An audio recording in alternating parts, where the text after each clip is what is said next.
We are thrilled to present tonight's program and pleased that so many of you were interested in attending. Not long ago, the question of parallel universes wasn't one of science, but one of science fiction. Now, as I introduce our special guests, I'm actually wondering whether there's another version of myself doing just that in another universe, a parallel universe that's not too different, but also not altogether the same as ours. In fact, an infinite number of versions of ourselves may be gathered at the Museum of Science to hear about the possibility of whether these other universes exist. It's puzzling.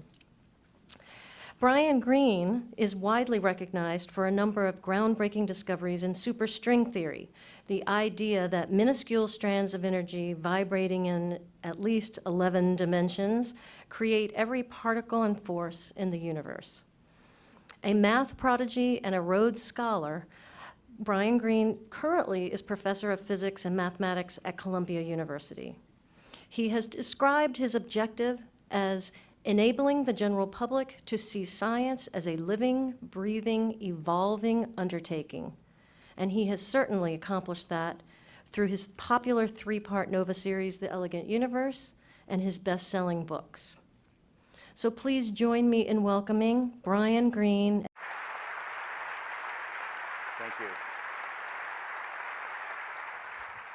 Thank you. It's always a pleasure to come to Portland and lecture here. And thank you for that, the warm introduction. So what I'd like to spend some time here tonight is talking about this possibility of other universes. The very notion of more than one universe would seem to be almost a contradiction in terms. But as we will discuss tonight, there has been work in the last few decades and some very active research even in the last few years, which has suggested from the mathematical analysis that what we have long thought to be everything may in fact be a small part of something much, much bigger.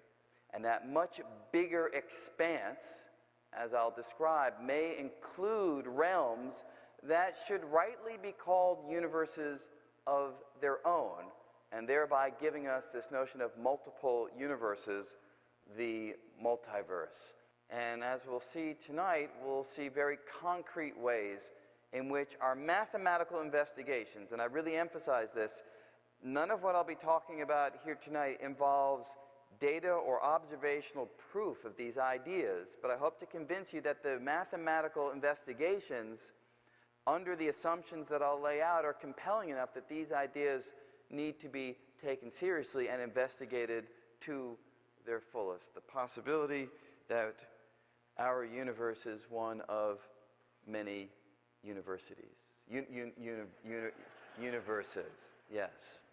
Mathematics can provide insight. It can provide a window onto realms that observation and experiment have not yet been able to penetrate and perhaps may never. So that will be, in some sense, the central thread that runs through everything that we discuss.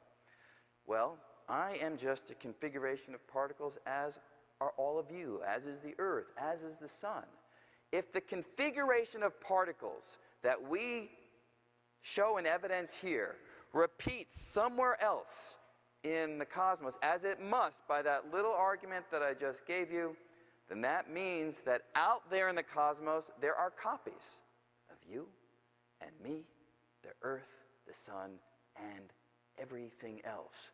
Reality as we know it has parallel versions, parallel realities, parallel universes out there in an infinite cosmos. And in fact, if you think about it, it's even easier for the particles in some region to almost replicate the configuration that we see here. So in some of those other universes, some decision that you may have made, which amounts to particles in your brain and vocal cords having moved one way or another, they would have moved in a different configuration. You would have made a different decision. All possible realities would be out there as long as they are compatible with the laws of physics. A startling conclusion. Now, I was asked recently, does that mean that there's a universe out there where Sarah Palin is president? And to answer that question, I just had to reemphasize that realities have to be compatible with the laws of physics.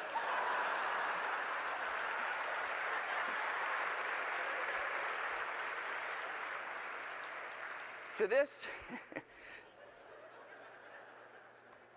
is the simplest example of how there could be universes out there whose realities are really running in a very definite way, parallel to ours.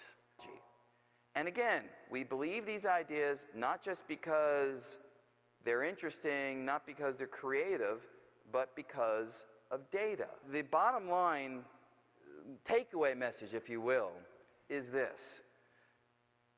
All of these ideas are emerging from us following in the tradition laid down by the greats, by Newton, by Maxwell, by Einstein, where they showed us that mathematical calculations can be a potent guide, a sure-footed guide, a gateway, if you will, into realms that we have not yet been able to probe experimentally.